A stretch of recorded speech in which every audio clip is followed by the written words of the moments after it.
Саламатсыздарбы. Оодо Геошондо программасы. Президент Жээнбеков бүгін атайын жоғы қол қойып, Бишкекте өзгөчө абал тартибин киргизди. Шашылыш сессияға чогулган жогорку кеңеш аны бүгүн эле бекитти. Жобого ылайык Бишкекте коменданттык убакыт тартиби киргизилет, шаарга кирип чыгуу чектелет. Ошондой эле тартип Ош менен Жалал Абадта, андан тышкары Ноокат, Кара Суу жана Сузак райондорунда да киргизилди. Мындай чарага бийлик аргасыздан барып жатат. Анткени жекшемби күнү өзгөчө кырдаал тартиби киргизилгенине карабай, коронавирус жайылып баратат. Инфекция жуккан адамдардын саны 40тан ашты. Калк болсо бийлик жана вирус боюнча штабтын үйүңөрдөн чыкпагыла деп айткандарын көптөлө аткарбастан мурдагыдай эле көчөдө же парк бульварларда бейкапар жүрө берген. Парламенттеги талкуу узакка деле уланган жок. Президенттин жоболорун депутаттар 20 мүнөттүн ичинде бир добуштан колдоп берди. Анткени айрым депутаттар өздөрү мурда өкмөт чечкиндүү чара көрбөй жатат деп аны сынга алып келген. Андан соң депутаттар 20 мүнөттөй убакыт башка маселелерди талкуулады.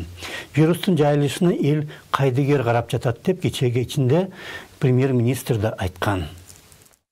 Тилекке каршы өкмөттүн канчалык көргөн аракеттерине карабастан бүгүн биздеги көрүнүш абдан өкүнүчтүү. Эпидемия ар бирибиздин аң сезимибизге толугу менен жетпей жатат. Кыймыл аракетибиз азайган жок. Коронавирус миңдеген адамдардын өмүрүн алды. Жоопкерчиликсиз жарандар аны көрүп турсаңар да өзүңөрдүн кенебестигиңер менен башкаларга коркунуч алып келип жатасыңар. Бул өзгөчө абал чаралары 2005 жылдын 24 мартында болгон биринчи революциянын 15 жылдыгына туура келди. Ал кездеги президент Аскар Акаевдин кебелбеген бийлиги бир күндө кулап түшөт деп эч ким ойлогон эмес. Бирок Акаев дагы аны эртең менен ойлогон болсо, түштөн кийин үй бүлөсүн алып алып, өлкөдөн качкан жана ошондон бери Москвада. Кийин ага депутаттар барып, кызматтан кетүүсү тууралуу арыз жаздырткан. Акаев президент болуп 90-жылы шайланган жана анын бийлигинин биринчи жылдары демократиялык эле болгон. Бирок кийин ал автократтыкка ыктай баштаган. 93-жылы кабыл алынган конституция бир нече жолу өзгөртүлүп, президенттин ыйгарым укуктары күчөтүлгөн. Акаевдин президенттигинин 8-жылында конституциялык сот 98-жылы атайын чечим менен ал биринчи эле мөөнөт президент болууда деп чыккан. Мындай кадамга аскери төңкөрүш аркылуу бийликке келген кайсы бир генерал барганда аны түшүнсө болор эле. Бирок андай ыплас чараларга билимдүү баштуу академик барган. Ошондуктан эл Акаевге ишенбей калган жана 2005 жылы дагы бир кайсы шылтоо таап 4-чү мөөнөткө да барат деп ишенген. Бирок күч алып алган Акаевдин мамлекеттик машинасына каршы даап чыккандар көп болгон эмес. Бирок 2004 жылдын сентябрында Бишкекке Роза Отунбаева кайтып келип, 27 февралга белгиленген парламенттик шайлоого катышаарын билдирген. Ал 2002 жылдан бери Бириккен Улуттардын баш катчысынын Абхазия боюнча өкүлүнүн орун басары болгон.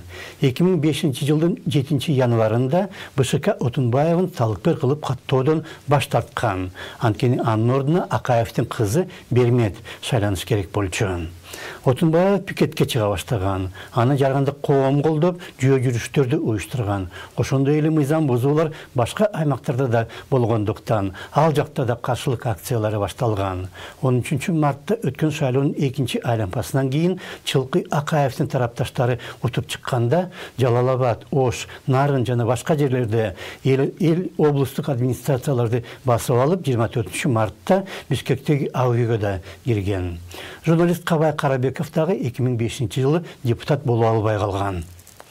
Половина парламента – это бандиты. Парламенттин жарымы бандиттер. Акаевдин Алга Кыргызстан партиясынын атынан жогорку кеңешке келген депутаттар кадимкеле бандиттер. Парламентте мурда мындай көрүнүш болгон эмес. Азыр болсо жогорку кеңештин имаратында башынан бутуна чейин куралданган ден сакчылар жүрөт. Алар эмне кылып жүргөнүн элдин баары билет. Ким наркотик алып келгенин, ким проституцияны өнүктүргөнүн, ким уюшкан кылмыштуу топторду курал менен камсыздаганын. Аны баарыбыз билебиз. Бирок ушундай адамдар азыр парламентте отурат. Все прекрасно знают, эти люди сегодня сидят в парламенте. Акаевтин элге жана адилеттикке каршы көргөн аракеттери анын өзүнө каршы бурулган. Же ошондо саламатта калыңыздар.